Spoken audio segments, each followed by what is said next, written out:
Hi welcome to Infinity Short review.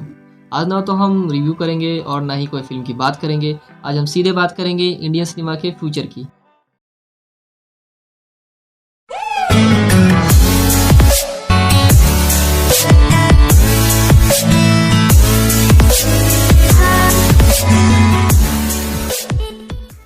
तो चलो सीधे पॉइंट पे आते हैं।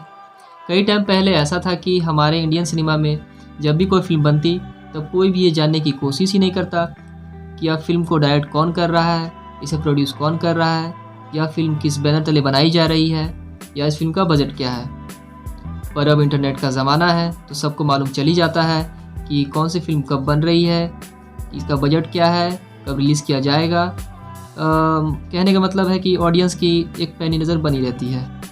तो मिला जुला कर अब पॉइंट ये है कि ऐसा ही कुछ पुष्पा के टाइम पे भी ऑडियंस ने पल पल की खबर रखी और सबने ये चाहा कि इस फिल्म को पैन इंडिया लेवल पर रिलीज़ किया जाए, और ये रिलीज़ हुई भी विद हिंदी लैंग्वेज।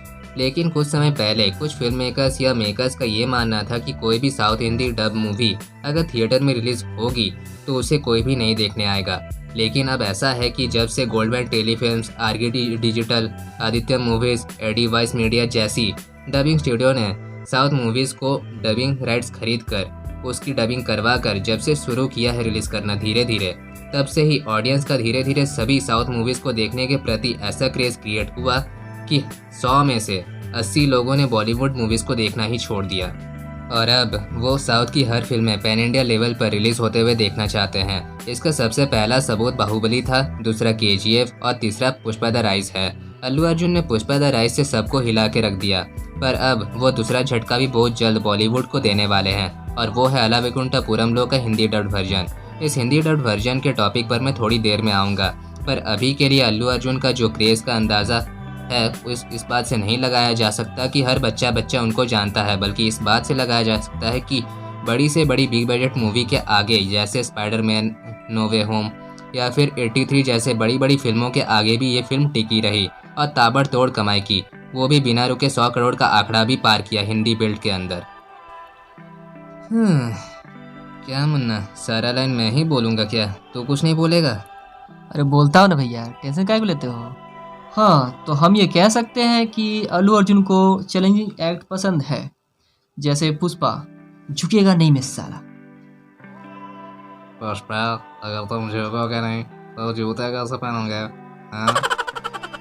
अरे ओ सांबा, ये तो वाकई में बड़ी अकल की बात कही रहे। फिलहाल के लिए आप सभी जैसा जानते हैं कि शहजादा नाम से एक फिल्म बन रही है जो कि अला वैकुंठपुरम लोग की हिंदी रीमेक है, और इस फिल्म की शूटिंग लगभग कंप्लीट हो चुकी है। पर अब मनीष शाह ने ये डिसीजन लिया है कि अला वैकुंठपुरम लोग की हिंदी डब्ड वर्जन को डायरेक्ट थिएटर में रिलीज़ किया जाए, जबकि इसे पहले ही उन्हें शहजादा के मेकर्स ने उन्हें बहुत बड़ी एक रकम देकर एक डील करना चाहा कि उनकी शहजादा फिल्म रिलीज़ होने के बाद 16 हफ्ते बाद ही अला वैकुंठपुरम लोग के हिंदी डब्ड वर्जन को रिलीज़ किया जाए। यानी कि हम साफ साफ ये कह सकते हैं कि शहजादे के मेकर्स यानी कि फिर रोहित धवन जो इस फिल्म को डायरेक्ट कर रहे हैं, उन्हें अपनी फिल्म पर ज़रा सा भी बिल्कुल भी कॉन्फिडेंस नहीं है। ये खबर कुछ दिन पहले हमें एक आर्टिकल्स के द्वारा पता चला था, लेकिन शहजादे के मेकर्स ने जो डील दिया था मनीष शाह को, वो उन्होंने पूरी तरह से नकार दिया, और वो जानते थे और समझ चुके थे कि अल्लू अर्जुन का हिंदी बेल्ट के अंदर क्या क्रेज़ है। और वैसे भी अब आने वाले समय में पैन इंडिया मूवीज़ की तो जैसे मानो बरसात होने वाली है, तो आप ये मान लो कि ये बॉलीवुड के लिए वाकई में बहुत बड़े खतरे की घंटी है।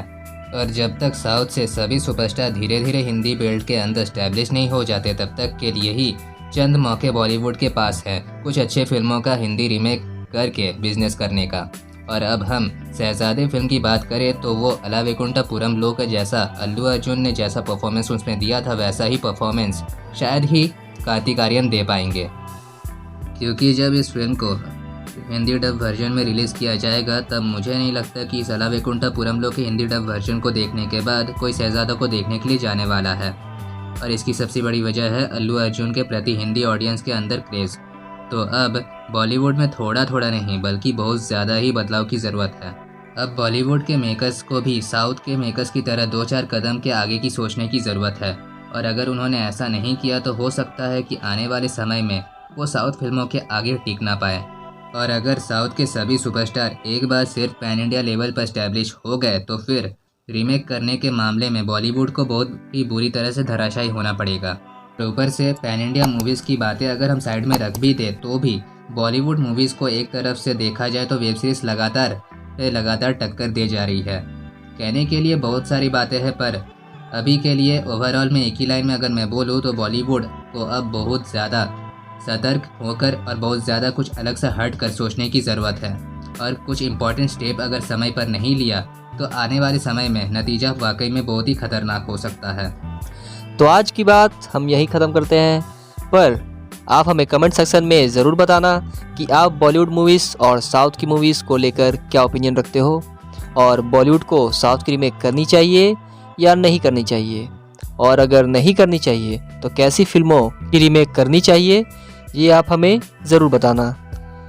सो see you soon in the next one. अरे यार कितना बोलते रहते हैं भैया, तब से बकबक किए जा रहे हैं।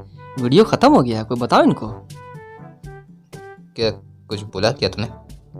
अरे नहीं भैया, मैं तो आपकी तारीफ कर रहा था। अच्छा, क्या तारीफ कर रहा था? मेरा भाई तू मेरी जान है। अच्छा, मैं तेरी जान हूँ? क्या बात है, बड़े दिन बाद प्यार दिख रहा है। कोई मतलब तो नहीं है ना इसके पीछे?